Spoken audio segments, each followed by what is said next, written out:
La madre del millonario apenas podía mantenerse en pie cuando la empleada la sacó al jardín, temblando como si el mundo entero se estuviera desmoronando bajo sus pies.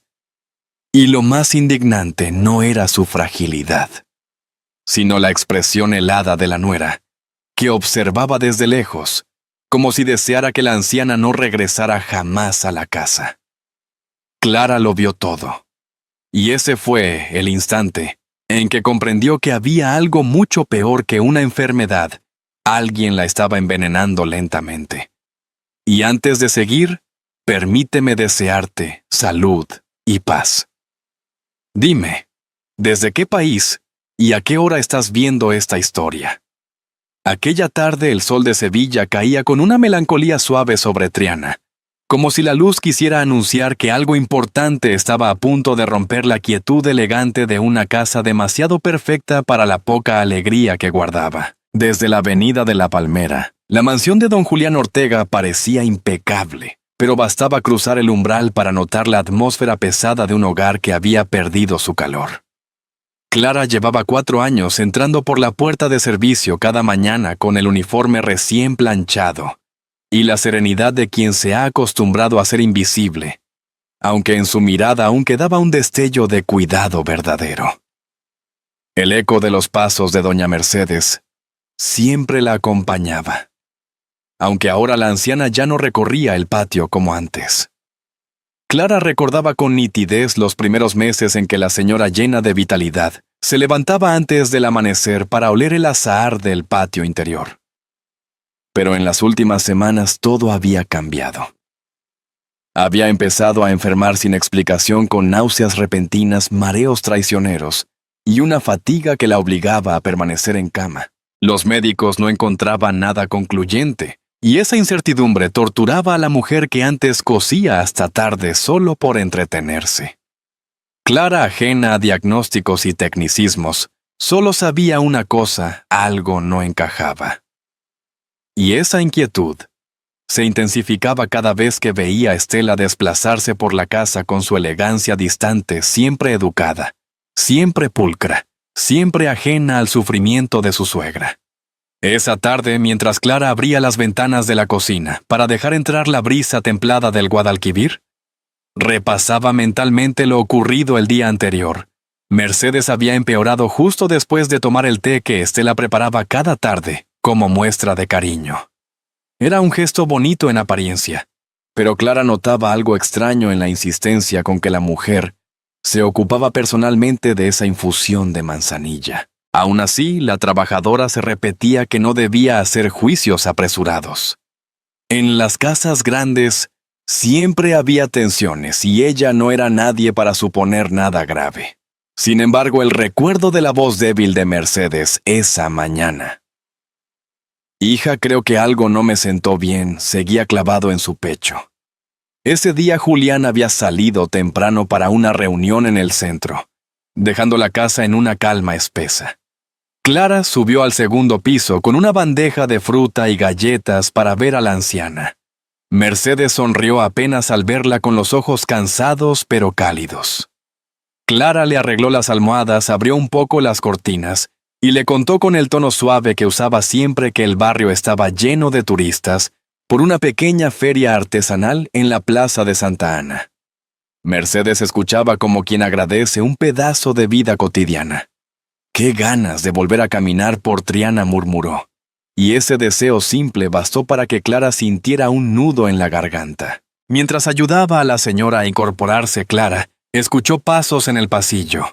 Era Estela con su habitual apariencia cuidada, y un perfume que anunciaba su presencia antes de entrar por la puerta.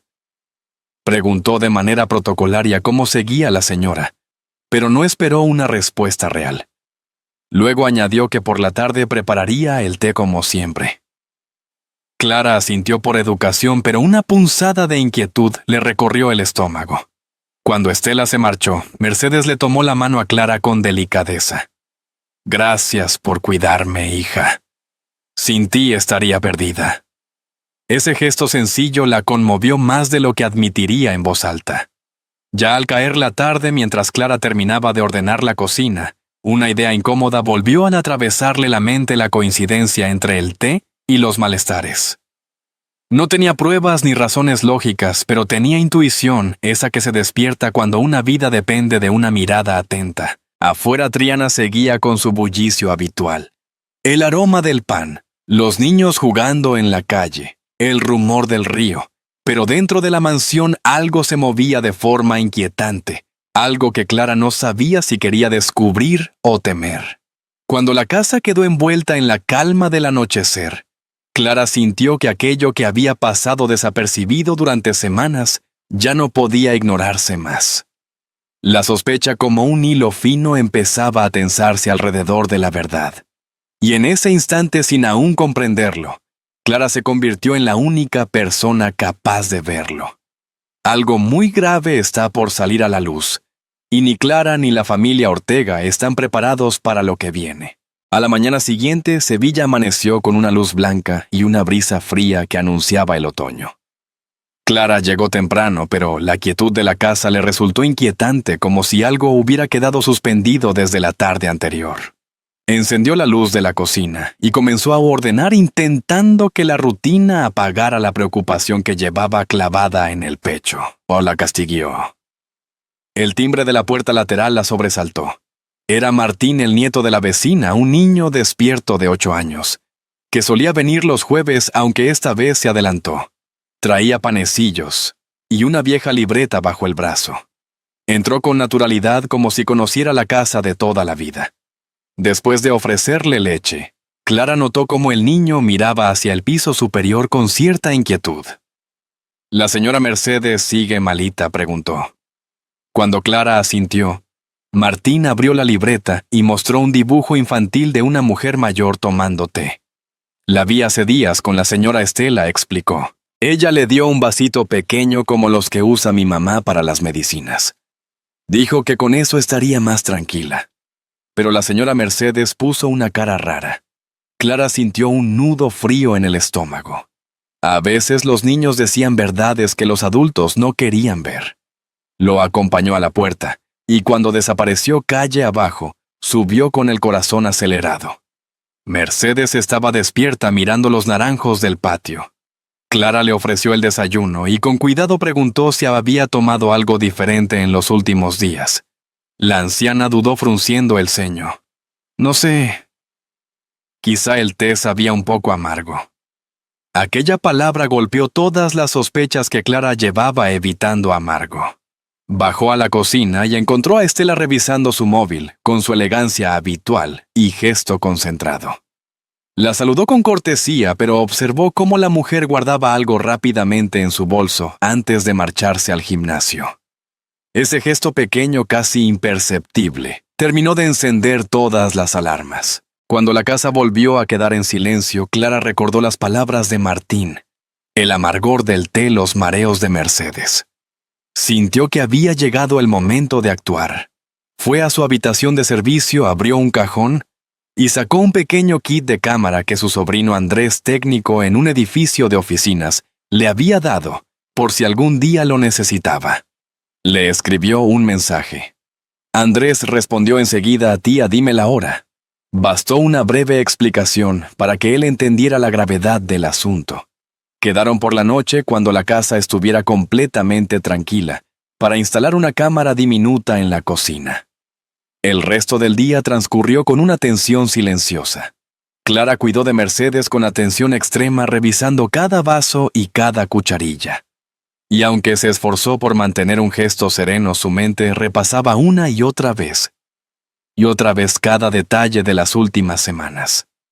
Todo empezaba a encajar de una forma que le daba miedo. La noche cayó lentamente sobre Triana, arrastrando un murmullo lejano de la ciudad. Clara, desde su pequeña habitación, escuchó los pasos de Julián al llegar y el cierre de la puerta principal. Pero su pensamiento estaba en otro lugar. Hoy tomaría la primera prueba real. Y sin saberlo todavía, esa prueba abriría la puerta a una verdad que nadie en la casa estaba preparado para enfrentar. Algo decisivo ocurrirá esta misma noche, y Clara no sabe si tendrá fuerza para asumirlo. La noche cayó sobre Triana con una quietud pesada apenas rota por el murmullo lejano del tráfico. En la mansión todo parecía tranquilo, pero Clara no conseguía relajarse. Había terminado de acomodar a doña Mercedes en la cama dejando una luz tenue encendida, y ahora esperaba en la cocina mirando cada pocos segundos el reloj pegado a la pared. A las 11 en punto llamaron discretamente a la puerta de servicio. Era Andrés con una mochila pequeña y una expresión seria que contrastaba con su juventud. Entró rápido, saludó en voz baja y preguntó dónde podían trabajar sin llamar la atención. Clara lo condujo a la cocina, el corazón latiéndole con fuerza. Mientras Andrés preparaba el pequeño kit de cámara, Clara le contó lo que había observado en los últimos días: los mareos, el amargor del té, la libreta de Martín. Andrés escuchaba sin interrumpir, ajustando cables y revisando el ángulo de grabación. Tía, esto quedará grabado directamente en tu móvil.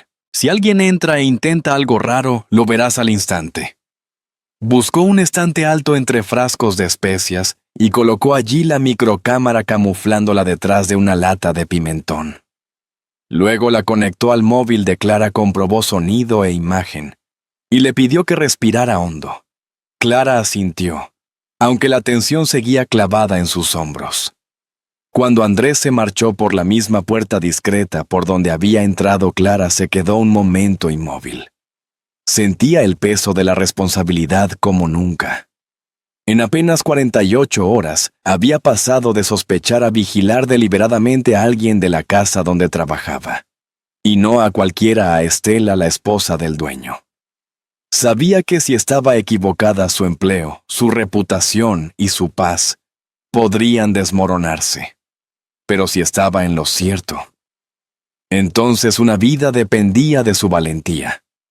A la mañana siguiente, antes de que saliera el sol, Clara revisó la cámara desde su móvil. La cocina vacía, la nevera zumbando, ningún movimiento. Respiró con alivio.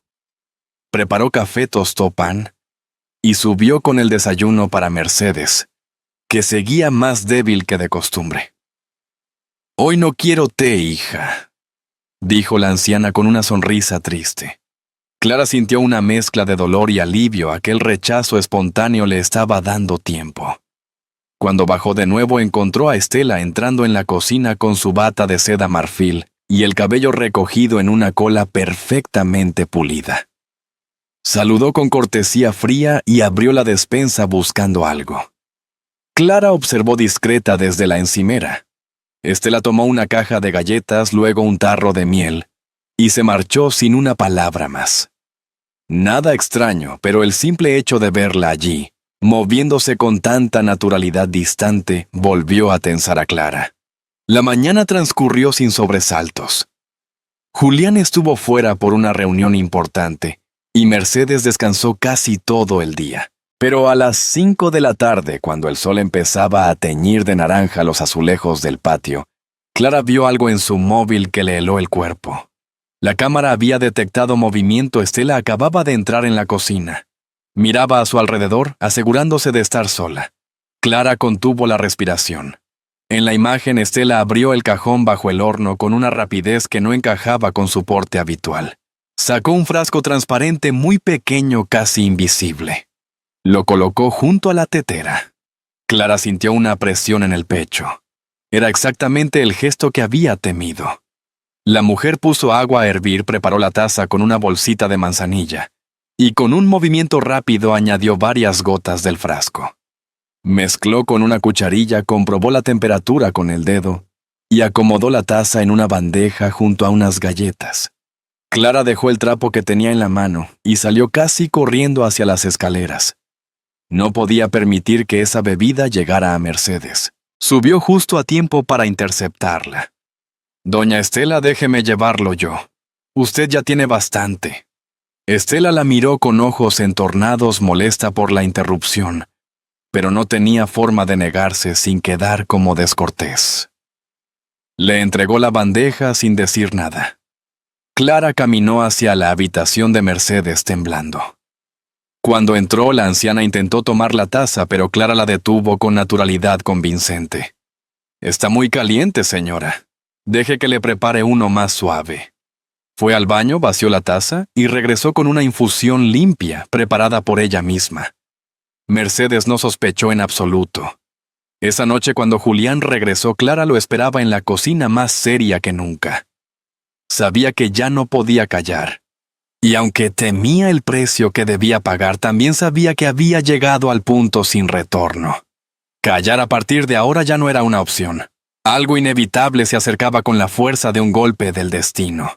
Cuando Clara terminó de hablar, la cocina quedó envuelta en una calma tan tensa que se podía oír el tic-tac del reloj colgado sobre la nevera. Julián permaneció inmóvil con la bandeja del trabajo aún en la mano, como si su mente se negara a procesar lo que acababa de escuchar.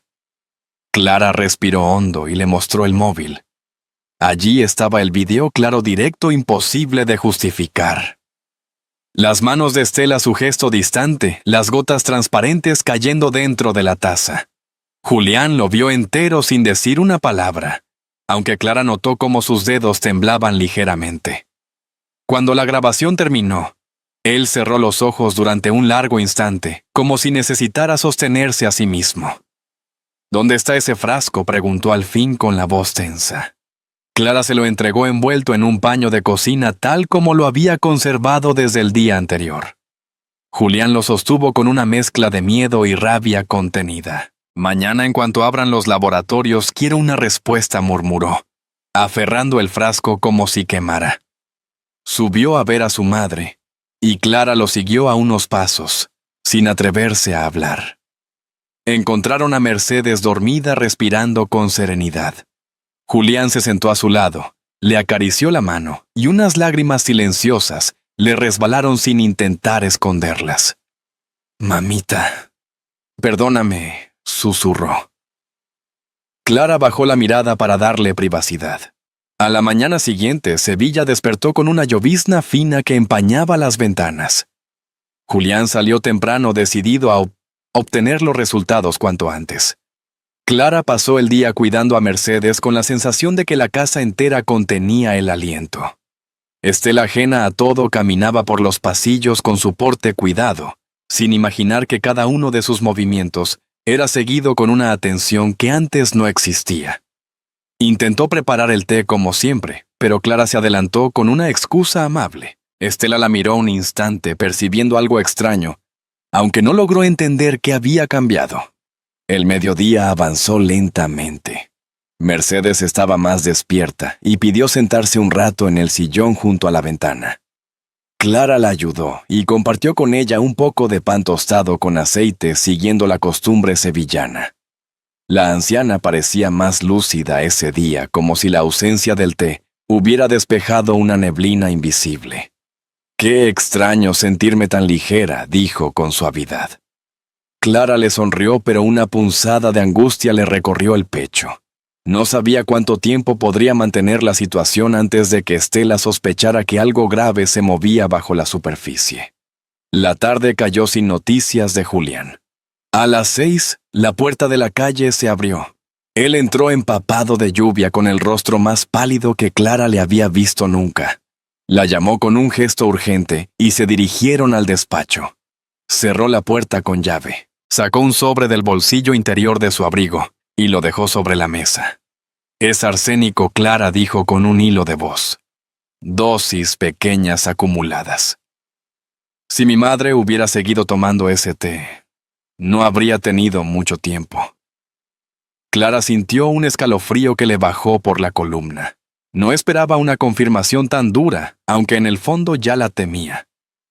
Julián se levantó y empezó a caminar por la habitación, tocándose la frente, intentando contener la tormenta que le llenaba el pecho. «Necesito respuestas», murmuró finalmente. «Necesito oírlo de su boca». Levantó la vista decidido. «Clara, tráela. Llama a Estela ahora mismo». Ella salió del despacho con el pulso acelerado. Encontró a Estela en la escalera, acomodándose el cabello frente al espejo. La llamó con un tono firme más que invitación-sentencia. Estela inclinó ligeramente la cabeza, desconcertada ante esa seriedad inusual. Clara regresó al despacho unos segundos antes que ella. y se colocó discretamente en un rincón tal como Julián había pedido.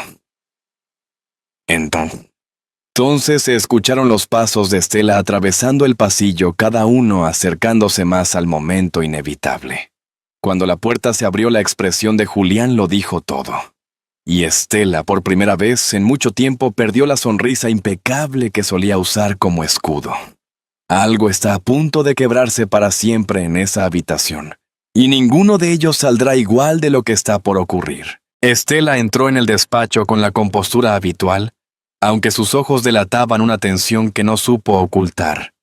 Julián permanecía junto al escritorio con el sobre del laboratorio abierto y el frasco transparente colocado sobre la mesa. El ambiente era tan denso que Clara desde su rincón sintió que la habitación se encogía. Estela intentó hablar primero usando la cortesía rígida que empleaba cuando algo la incomodaba. «Julián, ¿qué ocurre?» «Me llamaste con urgencia». Él no respondió. Simplemente señaló el frasco. «¿Quieres explicarme esto?» Su voz contenida y grave vibraba como si sostuviera un peso demasiado grande. Estela frunció el ceño con un gesto casi ofendido. «No sé de qué hablas». Julián apretó la mandíbula. Con un movimiento brusco alzó el informe y lo dejó caer sobre la mesa. «Arsénico, Estela. Arsénico. En el té que le preparas a mi madre cada tarde». La máscara de sorpresa apenas duró un instante. Luego cedió como si no tuviera ya energía para mantenerla. Sus hombros se endurecieron, y una expresión amarga cruzó su rostro. «Así que lo descubriste», dijo finalmente con un tono que heló la sangre de Clara. Julián la miró incrédulo. «¿Eso es todo lo que puedes decir?» Estela respiró hondo como si soltara años de silencios acumulados. ¿De verdad creíste que podía seguir viviendo así, siempre ella? Siempre tu madre ocupándolo todo, opinando, comparando, juzgando. Yo solo era una invitada en mi propia casa. Julián negó lentamente. Nada justifica lo que has hecho. Estela soltó una risa apagada sin rastro de alegría. Tú no sabes lo que es sentirse desplazada a diario. Y cuando vi el seguro, pensé que al fin podría empezar de nuevo. Clara sintió una oleada de rabia al oír esas palabras. Mercedes, noble y paciente, nunca mereció esa crueldad. En ese momento la puerta del despacho se abrió despacio. Mercedes, apoyada en su andador, avanzó con paso frágil pero decidido. Había escuchado lo suficiente. Entonces era cierto, dijo con voz temblorosa. Estela palideció. Un destello de remordimiento cruzó fugazmente su rostro antes de desaparecer. Mercedes respiró despacio.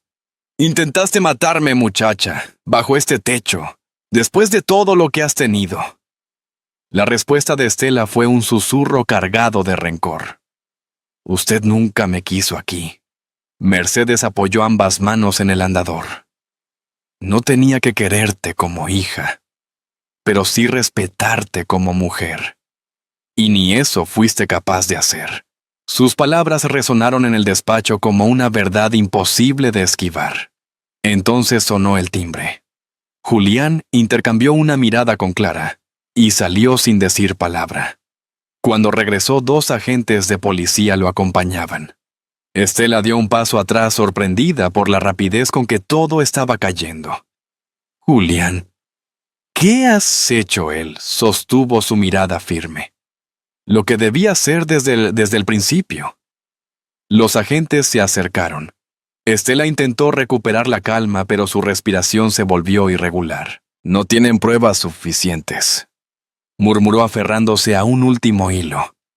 Clara alzó el móvil y mostró el video. Uno de los agentes lo revisó y asintió. «Es más que suficiente».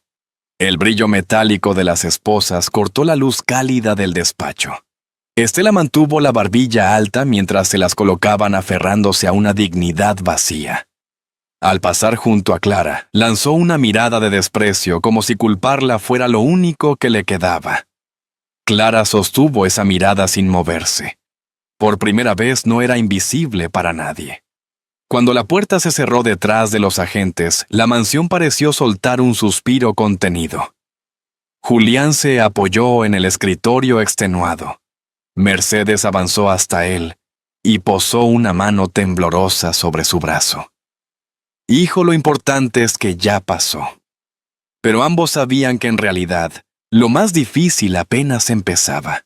Algo profundo está a punto de cambiar en la vida de los tres, y ninguno imagina aún hasta qué punto. Los días siguientes transcurrieron con una serenidad nueva casi frágil, como si la casa entera necesitara reaprender a vivir después de la tensión que la había envuelto durante semanas. Mercedes recuperó fuerzas con una rapidez que sorprendió incluso a los médicos. El simple hecho de dejar de tomar aquella infusión había despejado su mente y le devolvió la lucidez y el humor suave que siempre la acompañaban. Pasaba las mañanas junto a la ventana del salón mirando cómo los naranjos del patio dejaban caer sus últimas hojas. Cada vez que Clara entraba con el desayuno, la anciana sonreía con gratitud sincera. Julián dedicó esos días a estar junto a su madre, algo que durante años había aplazado por trabajo. Se sentaba con ella después de comer. Recordaban historias de cuando vivían en Cádiz. Hablaban de la juventud y de sueños que parecían guardados en un cajón. Clara discreta los observaba desde la cocina, mientras preparaba café con leche y tostadas con aceite, consciente de que ese tiempo compartido era una herida que por fin se cerraba. La casa, antes silenciosa por falta de compañía, ahora respiraba con un sosiego cálido. Una tarde, mientras Mercedes cosía una manta para donar al centro vecinal Julián, entró en la cocina con una expresión tranquila que Clara no le había visto jamás. «He estado pensando», dijo apoyándose en el marco de la puerta. «Todo lo que ha pasado y lo que hiciste cuando yo no supe verlo». Clara bajó la mirada fiel a su discreción. Pero él continuó: «Clara, salvaste a mi madre. Y de algún modo me salvaste a mí también». Entonces le pidió que dejara de entrar por la puerta de servicio. Ella intentó negarse, pero él insistió con una sonrisa cálida. «Quiero que entres por la puerta principal. Es donde entra la familia». El cambio parecía pequeño, pero para Clara fue enorme. Cuando cruzó la puerta principal por primera vez, una emoción profunda le apretó el pecho, como si su vida silenciosa hubiera encontrado al fin un lugar donde ser vista. Mercedes, desde su sillón, aplaudió con una risa alegre.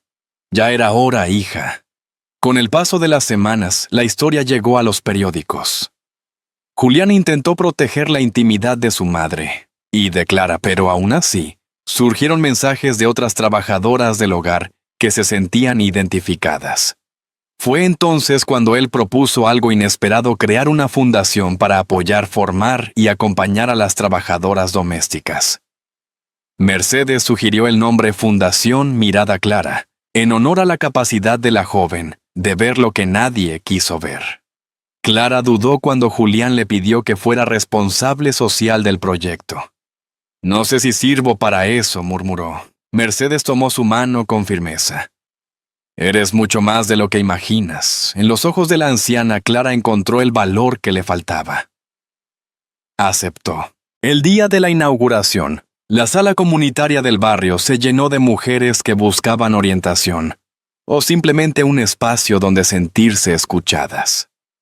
Clara habló con calma, sin dramatismos, contando su historia con una sencillez que tocaba el alma, mientras explicaba la importancia de reconocerse, de confiar en la intuición y de exigir respeto. Julián y Mercedes la observaban con orgullo silencioso.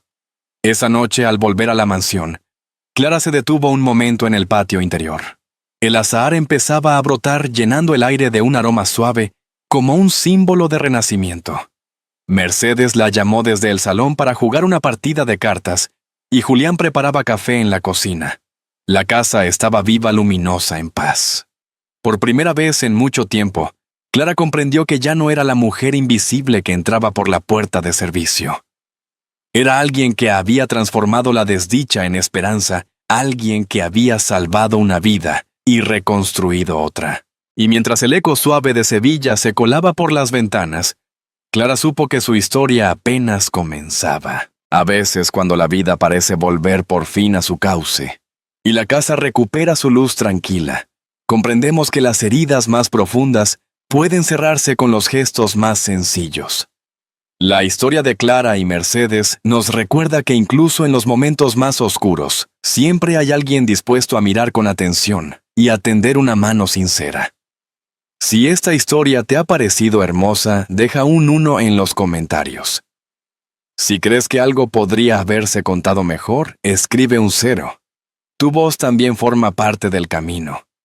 En cada una de nuestras vidas existe un instante en el que descubrimos que el amor y la bondad pueden transformar destinos enteros. No es el dinero, ni el estatus, sino la capacidad de cuidar y de reparar lo que realmente sostiene un hogar. Porque todos merecemos un lugar donde ser vistos y queridos, un rincón donde la vida vuelva a florecer. Y como una lámpara encendida junto a la ventana en una noche de invierno, un solo acto de compasión puede guiarnos a través de los tramos más inciertos del camino. Tómate un momento para pensar en esta historia y en lo que resuena contigo. Tal vez te recuerde a alguien que estuvo a tu lado cuando más lo necesitabas, o quizá te inspire a ofrecer una palabra amable a quien hoy parece invisible. Si esta historia ha tocado tu corazón, te invito a compartirla o a quedarte para escuchar otras que celebran la fuerza silenciosa de la humanidad. Las historias que nos unen son al final las que nos enseñan a vivir un poco mejor.